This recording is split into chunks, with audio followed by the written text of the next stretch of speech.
watching Property TV.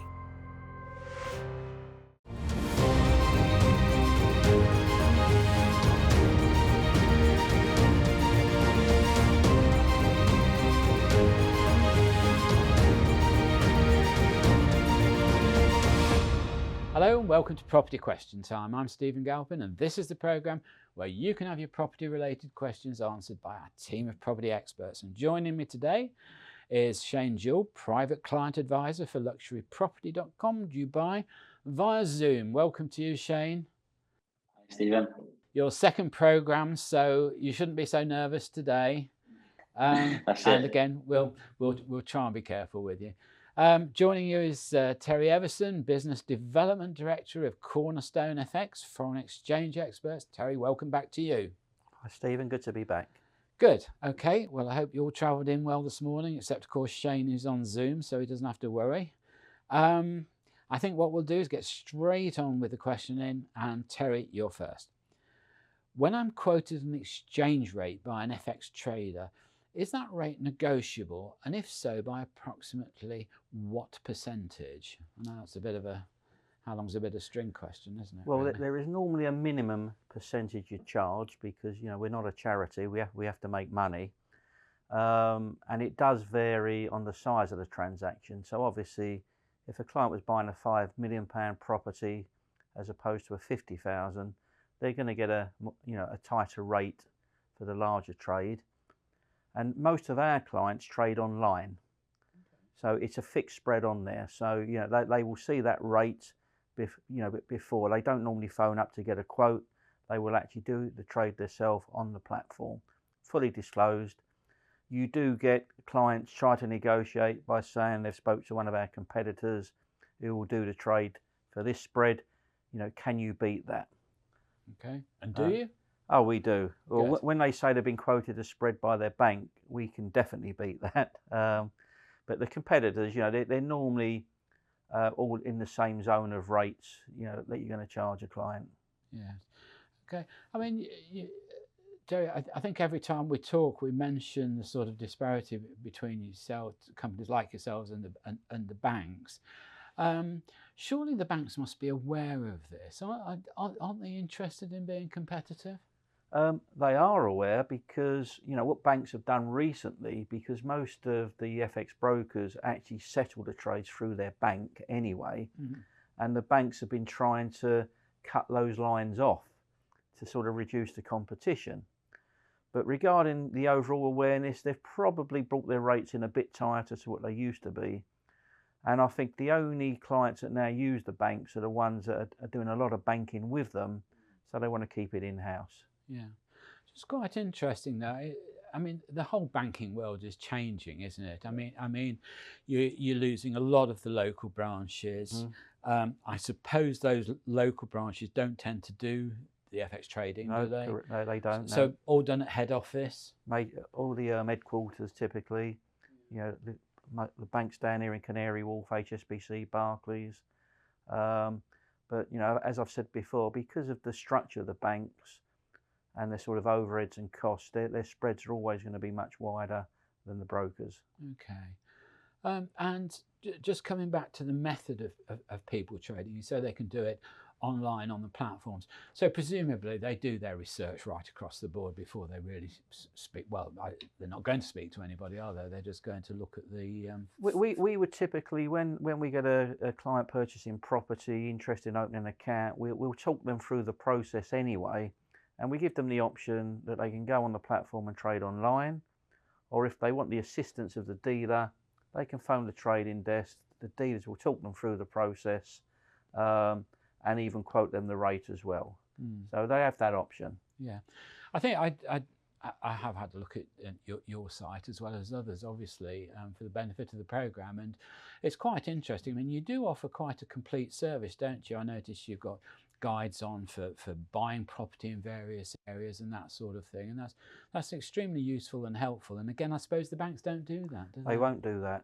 And also, if there is a query during the transaction, it's easy for them to contact someone in our compliance, operations, dealing to discuss the issue.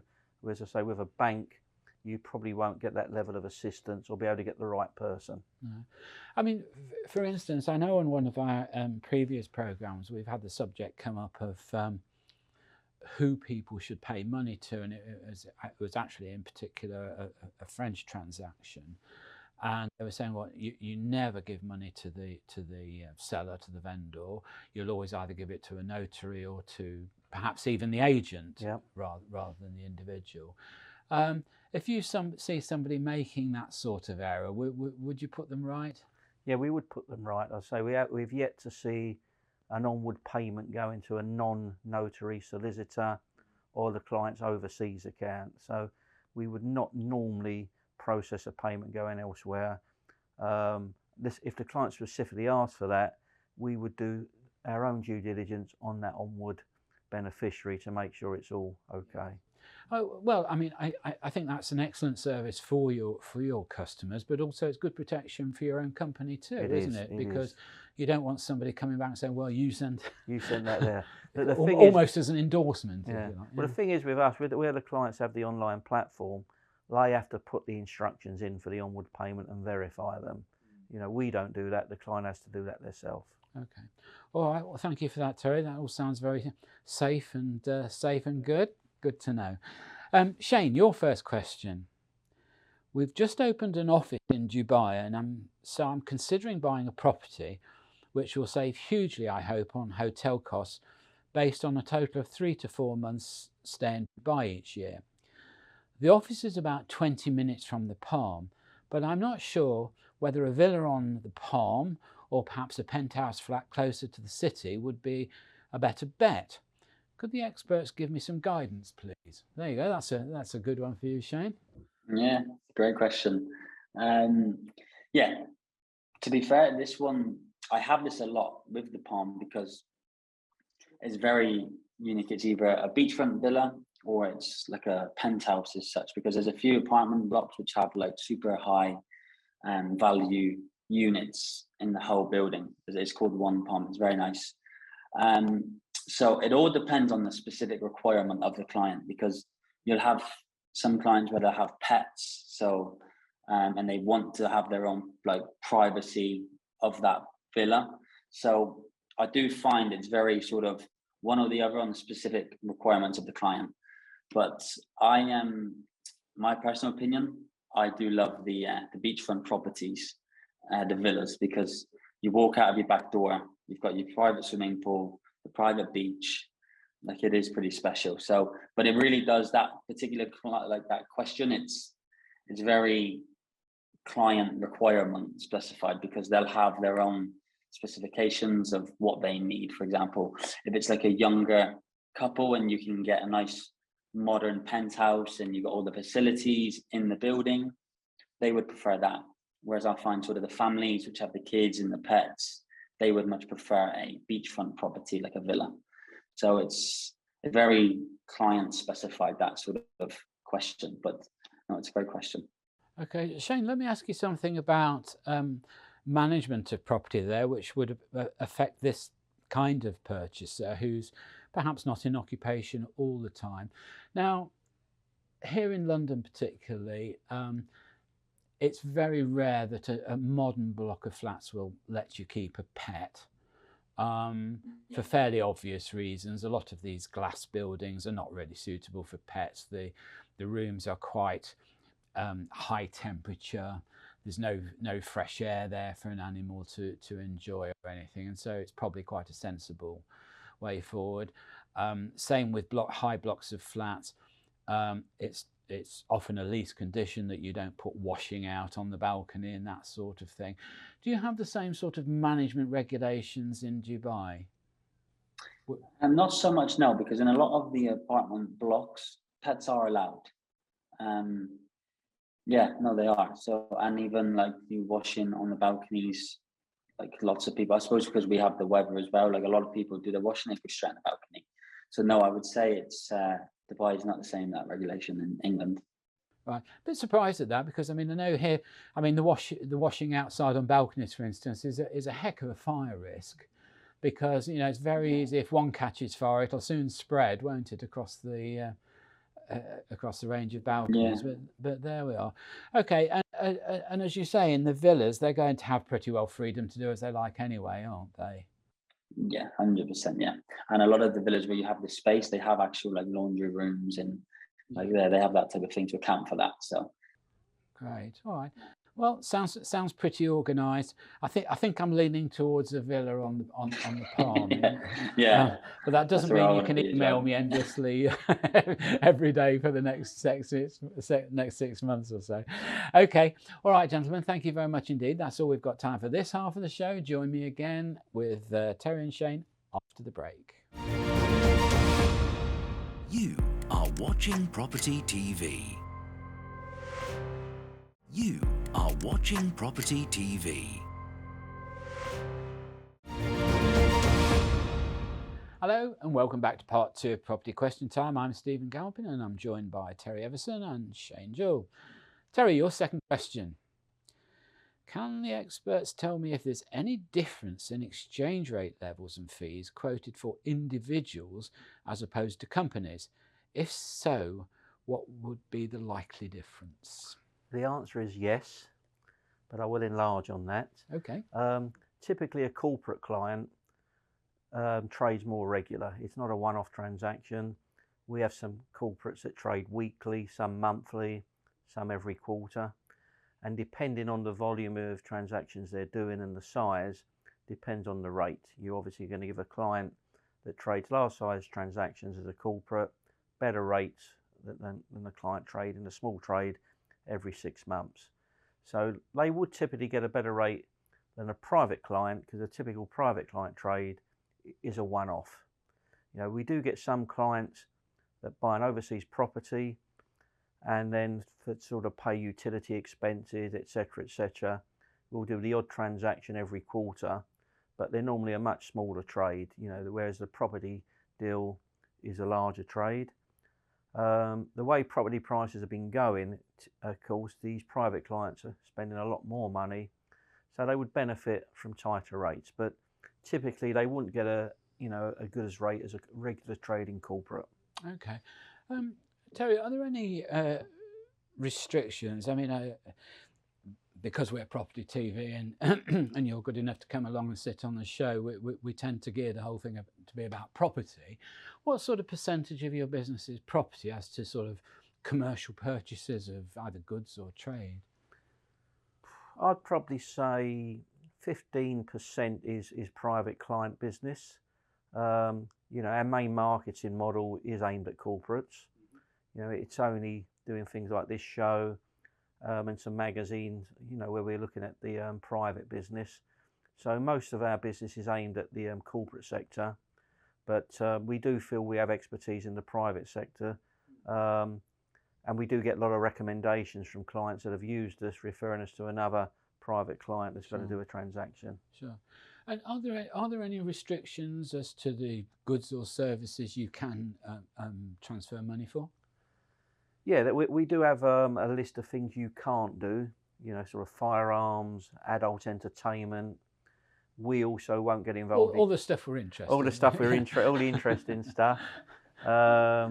We also won't get involved in crypto, anything to do with crypto at the moment. That is opening up a bit. So there is a specific list of industries that you can't get involved in. Yes.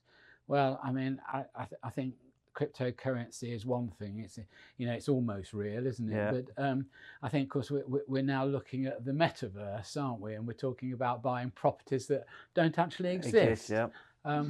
Which is absolutely beyond me, I'm afraid. But well, as long as they use us for the transaction, even if they don't exist, we're happy. Yes. I just wonder what sort of exchange rate you'd give on probably one nothing. that don't exist. Yes, absolutely.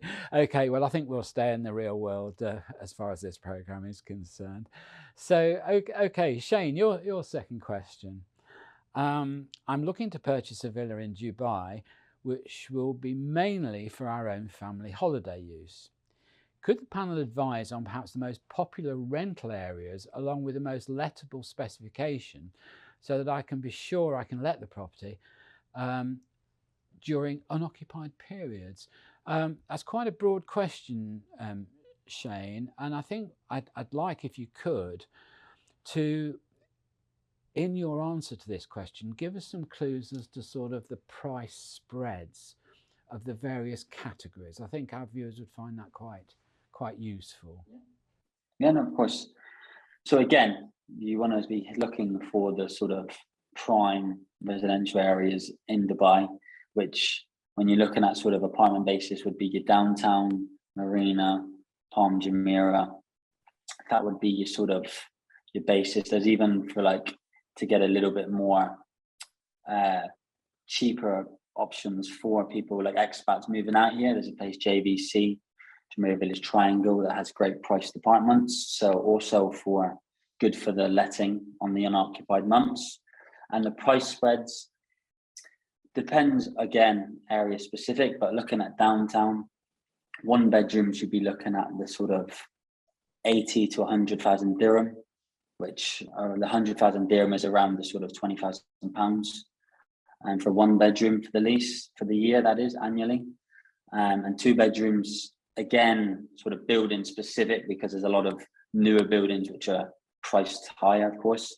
You're looking at between 160 to anywhere to 250 on a two bedroom apartment, 1,000 dirham. So look at the more 40 to 50,000 pounds per year. And you also, what's doing really well in Dubai at the minute is the short-term lets, where there's a lot of, obviously, vacations and holiday destination people coming into Dubai. It really, the short-term lets are doing really well. Okay. What sort of occupancy rate would you get on a short-term let? I mean, if I bought, for instance, a two-bedroom apartment, would I expect to be able to let that out for sort of 60% of the year, 70%, or what? Yeah, definitely. What a lot of the property maintenance, like the short-term let companies, they always give on a basis of like 80 to 85%. Okay. That's how they sort of work. Yeah. Now, how would that compare?